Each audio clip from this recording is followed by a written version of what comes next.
Сайн байцгаана уу? Өнөөдрийн дугаартаа эрүүн болон тусгай ангийн 10 дугаар бүлгийн хүний амьд явах эрхийн эсрэг гэмт хэрэг багтсан хэргийн талаар ярина. За 10 дугаар бүлэг одоо 6 зүйл заалт байдаг бөгөөд үүний нэг нь 12-т санаа сэтгэл хүчтэй цочрон давчдаж хүний алга гэмт хэрэг гэж байдаг. За өөрт нь ойр дотны хүнд нь хүч хэрэглэхээр замнал хийсэн, хүн дээр доромжилсан, иргэшэл дарамтанд оруулсан хохирогчийн зүй бус үйлдэл улмаас сэтгэл санааны гинтийн цочролт хормхон зур автаж сэтгцийн хэвийн байдал алдагдсны улмаас хүний алсан бол 1 жилээс 5 жил хүртэлх хугацаагаар хорих ял шийтгэнэ гэж заасан байдаг. За өнөөдөр ярих кейс дээр энэ кейс маань энэ дурдгдсан заалтад хамааралтай байгаа. Хүн төрсөн эсгээ алсан гэвэл ямар ч хүн муухай санагдах байх. Гэхдээ юм гэдэг хоёр талтай юунаас болоод яагаад гэдэг дараах тайлбараас ойлгогдох байх. Хэрэгт холбогдсон шүүгдэгч бэнтэд боловсралтай эрэгтэй хуваараа хөдөлмөр эрхэлдэг эхнэр хүүхдийн хамт амьдардаг ийм залуу байгаа.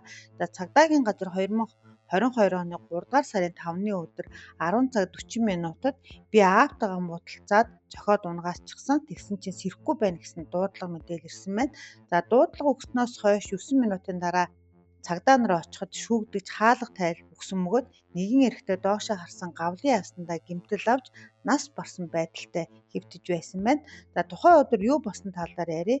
За 3 сарын 8-ны өдөр хөдөө ямаа самдах ажлаар явах байсан тул ажлынхаа бэлтгэл ажлаа ярихаар хэрэгт холбогдсон шүүгдэгч байна. Өглөө 8 цаг аавындаа очсон байдаг. За ээж нь өглөөний цайгаа уугаад гадагшаа гарсан юм байна.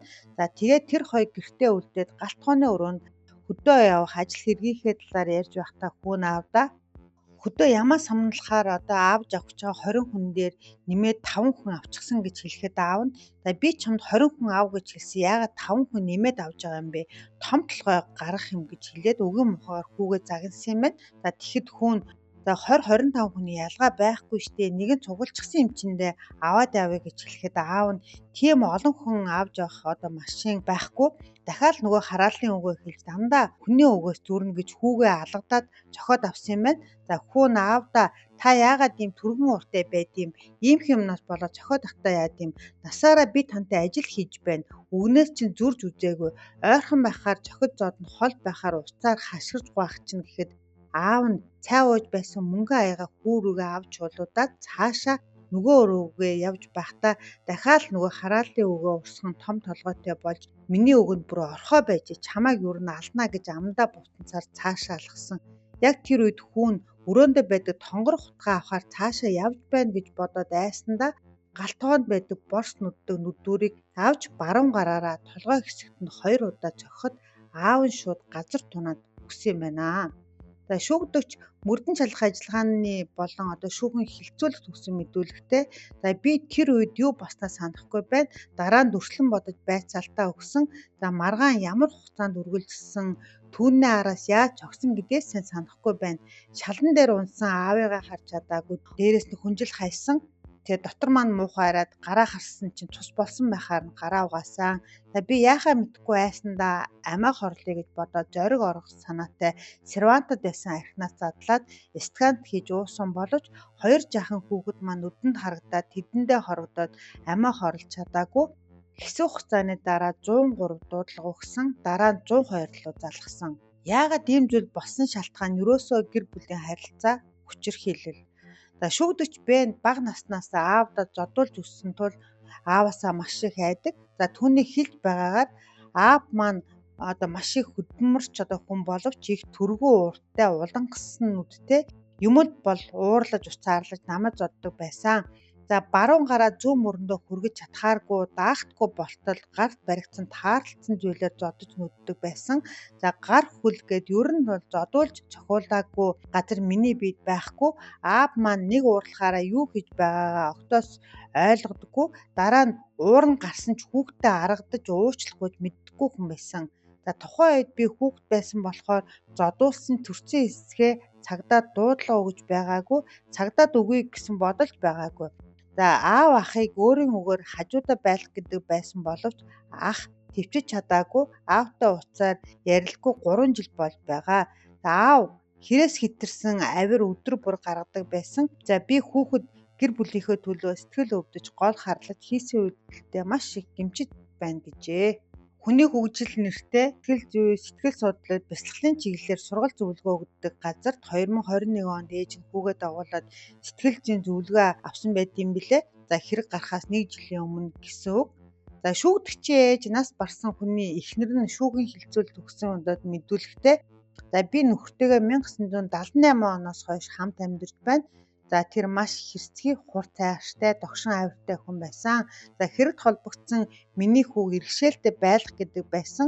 За намайг хамт амьдарсан энэ хугацаанд байнга зоддог.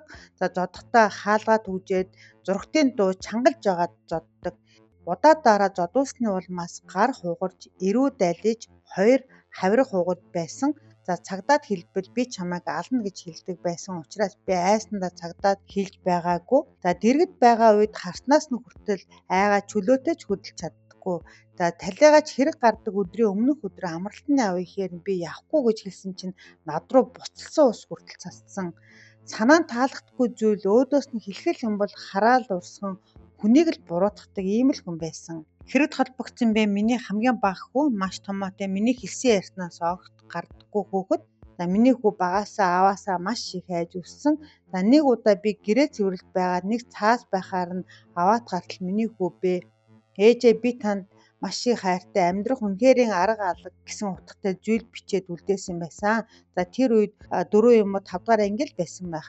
За би хүүгээ тэрврээд аргадаж байснаа санаж байна. За түүнээс бусдаар миний хүү намайг зовоож байгаагүй. Нэг удаа талигаачаас болж миний хүү эхнэрээсээ салж байсан. Одоо надад гомдол санал нэхэмжлэх зүйл байхгүй гэж ээж нь хэлсэн байт юм байна. За улсын аллагч 3 жил 6 сарын 20 хайлганд болж яллыг нээлттэй хориг байгууллагад идлүүлэх санал гаргасан байдаг.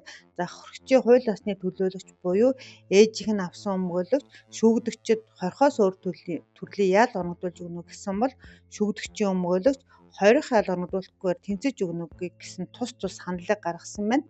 Шүүхээс шүүх хуралдаанд өмгөөлөгч нараас гаргасан хорхоос өөр төрлийн ял оногдуулах, хориг хайлгагдуулахгүйгээр тэнцэж өгнө гэсэн дүгнэлтийг тус хүлээж авах боломжгүй гэж үзээд эрүүгийн хуулийн тусгай ангийн 12-оор зөвлөлчлөн 2 жил 2 сарын хугацаагаар хориг хайл өгсөн юм байна. Энэ гэмт хэрэг үйлдсэн бол 5 жил хүртэл хориг хайлттай гэдгийг дээр дурдсан байгаа. Энэ хэрэг 2023 оны 5 дугаар сард гарсан гэхээр шүүгдэгч бэ шоронгоос гарсан гэсэн үг. Амьдрал баян зам урт одоо би өнгөрсөн бүх зүйлээ мартаад сайхан элэг бүтэн амьдарч байгаа байх. За өртөө хүн өхөж болтгоо гэдэг үг байдаг шүү дээ. За миний сүгээ дэмжин наттай хамт байгаарай. Цаг гаргаж сонсон танд баярлалаа.